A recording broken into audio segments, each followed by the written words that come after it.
Hey guys, welcome back to my channel. In today's video, I'm going to show you how I made these leather strap skirt hikes to attach to my corset. Here they are by themselves. At the top there is a latch hook, and at the bottom there are two O-rings in order to put your skirt through. So let's dive right in. Okay, so I'm going to be using this scrap piece of leather from where I cut out a journal to make the straps for my skirt hike that I want to attach to my corset. So again, my outfit, I do not wear a belt, so I didn't want to make a skirt hike that you made a loop and riveted it shut and slid onto a belt. I needed one where I could hook it to the D-rings that are at the bottom of my corset. So that is why I've got these two hooks here, so that I'm not putting any kind of permanent strap onto my corset. I can take it off if I don't want to wear the skirt hike. So that's why I'm doing this option. So I will be attaching the leather strap to around this, and then I will be attaching the other end to two rings that I would then bring the skirt through like both hooks or both loops, and then back through another one, and it holds your skirt up. I'm sure you guys are familiar with that, but this is the route that I'm taking. I'm kind of doing it as a quick project because it was kind of last minute, and I decided that I wanted to hike my skirt up because I bought some new boots, and I wanted to be able to see the boots. So basically I want to make it, these are 1 inch, I believe. Oh, 7/8 inch, which is cool. I didn't really want them to be a real wide strap. I wanted it to be kind of narrow. So I'm actually probably just gonna go, I mean, goodness, I think I'm just gonna go with 3/4 of an inch strap. And then that'll also fit, you know, with the ring as well. So that's what I'm gonna do, is get a strap, you know, get some strapping going that is 3/4 of an inch wide, and then I will decide on my length afterwards. It'll probably be, you know, somewhere in the realm of that length. Of course, you got to make sure you have enough for the fold over on each end to rivet together around each end. So that's what I'm going to do now, is just kind of get a nice straight edge going on one side here. And I'm going to use my rotary tool. This blade's kind of beat up, but it's doing what I need for it to work. And I do apologize for the wiggle.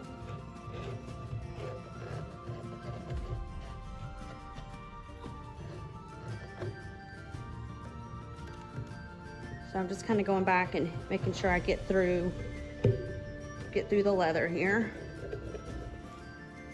Okay, so we've got one nice straight edge here, and you can kind of clean up little bits. I'm gonna go ahead and come all the way down because I'm hoping I can get both straps out of this length here. So I'm just gonna line this back up. I mean, I'm not going for perfection on this particular project because it's just last minute for myself, but I'm just trying to get a straight edge here. I'm just taking my time. There we go. All right, so now I've got one straight edge. So I think I'm gonna line it up this way. And that way I can line up the left edge of the ruler and make sure it's on a straight line too. So 3/4 of an inch. And then wherever that's hitting up here, I just wanna make sure that my ruler down here is lined up on this like bold white line.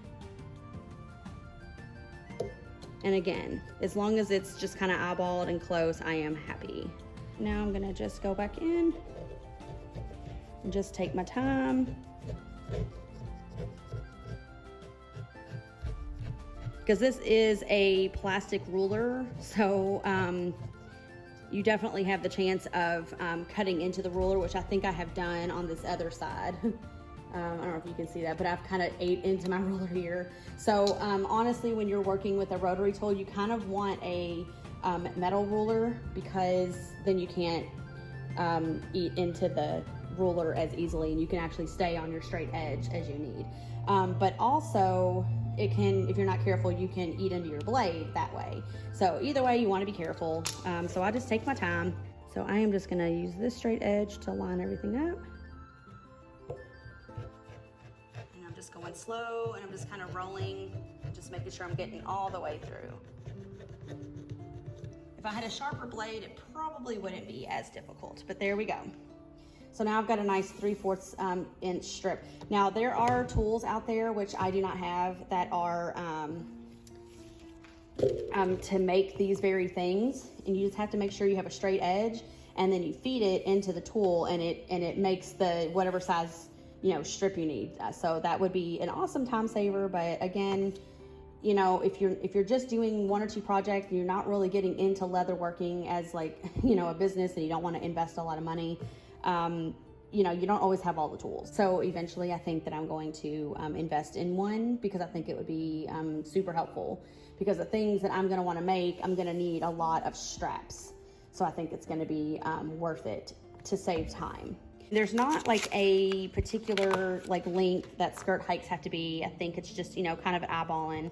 So basically you want to make sure that you have enough to go around like this and be able to rivet that together, and then have your length going probably about that much for me, and then looping back around these 2 rings. They would loop in here, and then enough to be able to rivet that shut.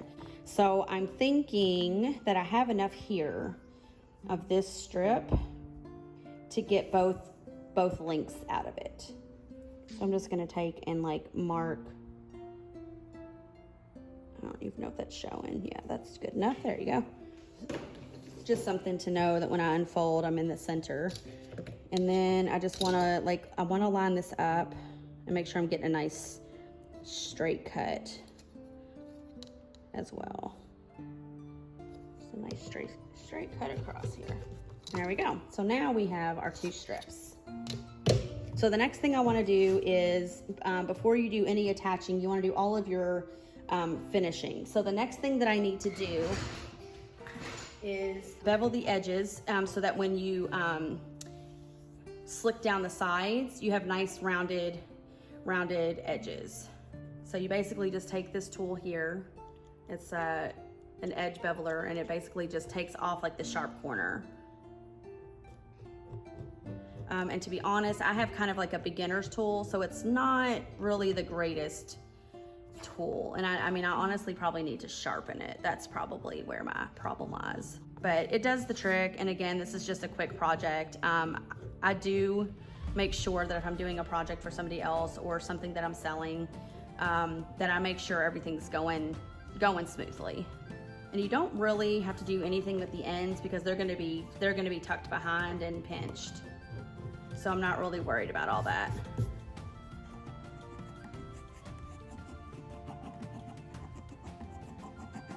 And just so you guys know, I am not a like leather expert or anything like that. I kind of learn as I go, and I just like to, you know, I see something that I like, and if I want to make it, I make it. But I mean, really just get in there and try. You can get like a basic, I think, leather kit for like 20 bucks on Amazon. So the next thing I could do, if I wanted to, I need to wet my leather, and then I could do a little bit of tooling on this if I want to put a little like design. I could do that if I wanted to. Okay, so I am going to be trying a technique of dyeing these, since it's just kind of a small project and nothing major. I'm not trying something new on like a customer's project or anything like that. I watch a channel, her name is Yvonne Williams, and guys, she is like the sweetest person to watch. I mean, she has long videos, short videos, but she's a lot like me. I think that's why I like her so much, because I like to talk and explain things, and I've had so many people tell me that I tell them things that like other tutorials don't talk about, and they have questions and they don't get the answers that they want.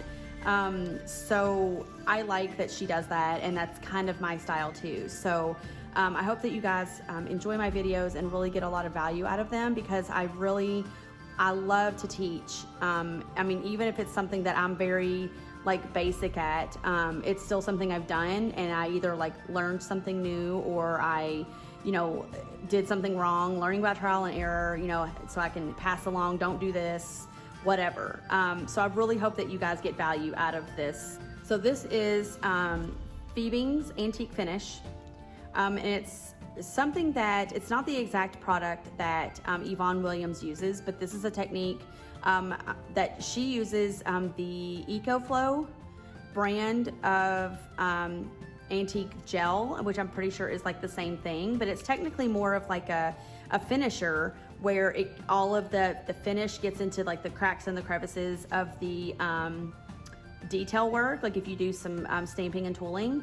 But she uses it to stain her leather. So I wanted to try it because, to be honest, I get a little frustrated with stain, because it's like once you touch the leather, if you don't work fast, it's like you get different variations, and you can kind of sometimes see your strokes or see your, you know, and when she uses her antique gel, I don't know, and she uses her hands, which I love to do. So I've got my old like stained gloves, and basically she wets the leather. So I'm gonna get my, and she uses a spray bottle, but I just don't have one with me right at the moment. So I'm just gonna use a wet paper towel and just kind of get some water on here. And I might do a little bit more.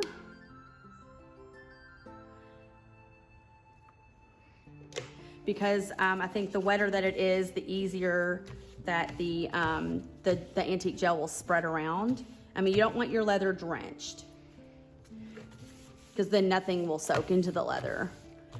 So I just got it a little bit wet. I am gonna go ahead and get the back too. And again, I hope you guys really do get value out of more of the real time, because I know that when I watch videos, I like real time. If I'm sitting down and taking my time to watch a video, I mean, sometimes you want a quick answer, but a lot of times you don't. And if you need that quick answer, but it's a longer video, just fast forward to where you think the part is that they're gonna explain or whatever. I don't know, that's just my style. And I have really, really, really enjoyed Yvonne Williams' channel since I have found her. I've learned a lot from her. So yeah, okay, so this gel is really, really thick. So hers I don't think is as thick, but it is thick. So I'm not gonna get much on my finger at the moment, because these are like really small straps. And so basically she just goes in like this. And this is a medium brown finish, which I think is about the same that she uses.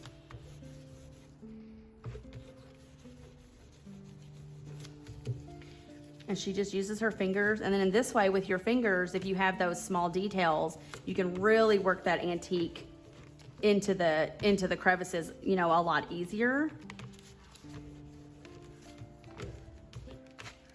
And so I'm gonna go ahead and just kind of get like the sides like she does. I'm actually kind of really excited to try out this technique, and I'm glad I had a project to try it out on. And not that you're really gonna see these inside edges, but you might, you know what I mean? Just a peek, and you just want things to look finished. I like things to look finished. I don't like things to look like half-assed. So before I go any further with that, you then take like your wet paper towel, and then you kind of wipe off the excess. And I think that one's a little too wet. So I'm gonna try another one here and just kind of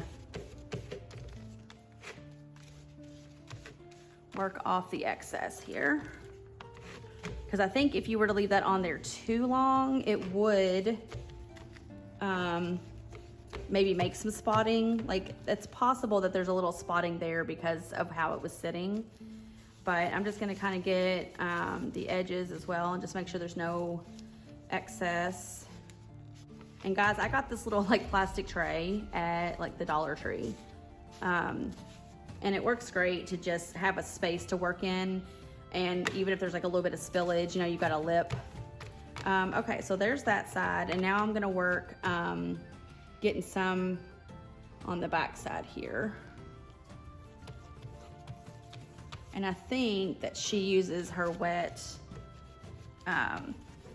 she sprays hers, but I've got like a really wet paper towel here, so I'm gonna use it to kind of spread out the brown, because I don't really need that much. And so I'm using like the water to kind of dilute it down a little bit, spread it out.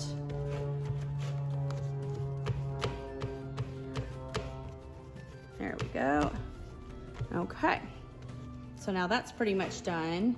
And now I'm gonna take the dry paper towel and just kind of, again, go over everything and just make sure there's no excess anywhere. So I'm just gonna move this tray aside for the moment and show you guys the difference in the coloring. So this is where we started, and this is how brown it got. And I have to say, I really like the color of this brown, and it's so much easier than the dye. I'm not gonna lie. So I might be looking into getting, now like I said, this was, I think, a more expensive gel. I could be wrong, but like this teeny tiny little 4-ounce bottle, you can see like my hand and like how small that is. This was, I think, like 15 bucks on Amazon.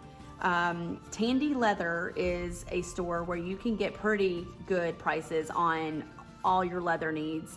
And so I'm gonna go check them out and see how much. She gets a big bottle of the EcoFlow antique gel. And like I said, it's a little bit different product than this, I believe. And see the pricing. Because to be honest, I haven't really done a ton of shopping at Tandy. I went and got some leather, and that's about it, along with some brads and things. But check out Tandy for some leather needs if you need. They've got all kinds of cool stuff. So anyways, the next step is going to be punching some holes, and then basically wrapping these around our rings and our hooks, and then we're gonna be done. So I have to let these dry, and then we'll do that next step. Real quick, one thing that I forgot to mention was on a future project, this one I'm not that concerned about, but you would normally want to take a slicker, and you use it on the edge to really burnish the leather so that you get a nice smooth slicker finish on the edging.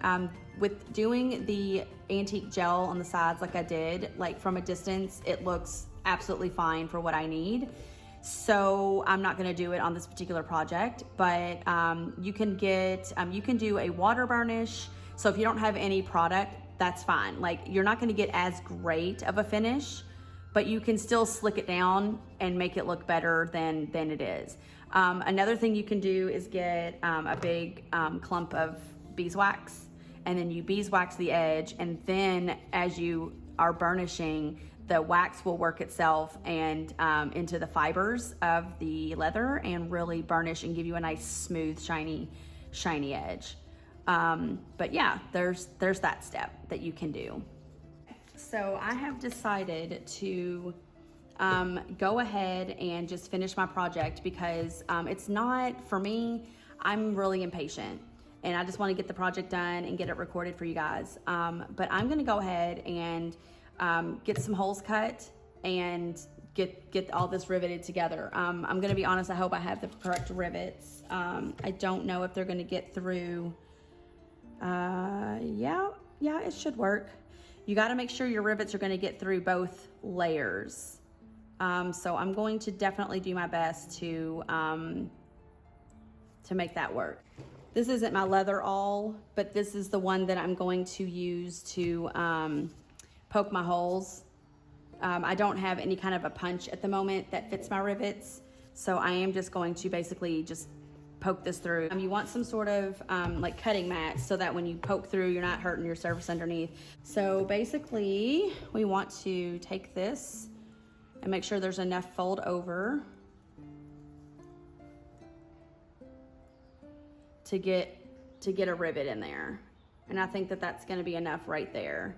So what I'm gonna do is try to get through both layers here. And that actually worked out pretty well. And then I'm gonna kind of slide it all the way up so I get a bigger hole, because the awl gets a little thicker down here. So I'm just gonna kind of slide that all the way through. And like I said, if you have a hole punch, it's definitely easier with the hole punch. And then I think that that's gonna be sufficient enough to get a rivet through. So I am using all silver, and to be honest, I originally wanted to do like this color, like a bronzy color, because that's kind of what matches my corset, but I just didn't have what I needed with this equipment here to make that happen. So I am just using silver, it will be fine. So rivets come, this is a double-sided rivet.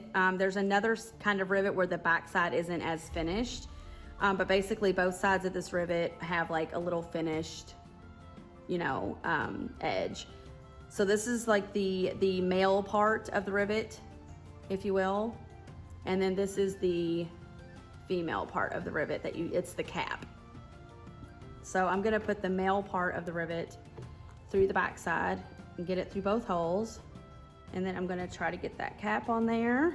I think I'm gonna have to go get my crocodile. That's what I'm gonna do, is get my crocodile. So I have my crocodile here. Sorry about the wiggle. And so I can get a nice hole punch. I think that I'm gonna use my, I think that the bigger hole punch will be too big. You want your rivet to fit through. Yeah, this one's gonna be plenty. And that's why I was struggling with this, is because the holes are just too small. So I'm just gonna go through and re-punch a hole here. Perfect. And now I shouldn't struggle as much. So I'm gonna fold that over. Now I should be able to get, oh, I need to go through the back side with that one. I don't think it really matters, simply because these are both, it's a finished rivet. There we go.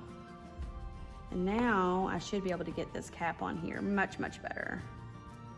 You should be able to click it in place. I think that did it. There we go. So now that I've got those snapped together, I can use my anvil on the underside, and then because I want to keep the front one more rounded, I don't want to flatten it out, I'm going to use the there's a concave part of the hammer or the tool here, the setter. I'm gonna put that over top of the rivet, and then I'm gonna use my hammer and set those in. And now you have a nice strip. So now you have to do the same thing down here with the rings. Bring this over. Okay. Now I need to punch my holes again. So basically what I'm gonna do is use the awl to create the puncture wound. And then I'm gonna use my crocodile to punch the holes.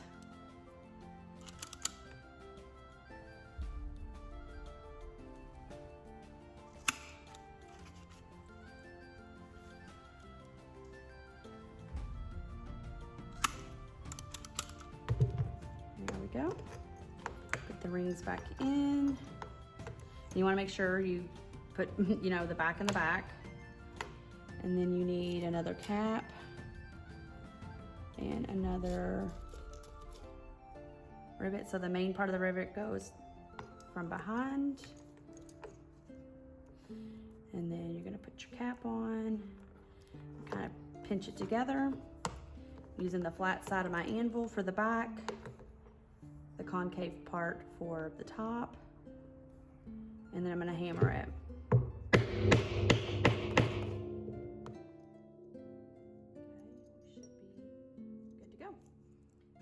One strap made, and I'm pretty happy with that. So I am going to repeat this process for the other one, and then I plan to show you guys how I hike my skirt up with the straps.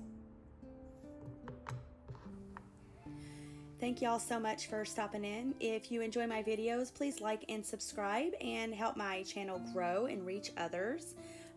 Thanks again so much, and see you later. Bye.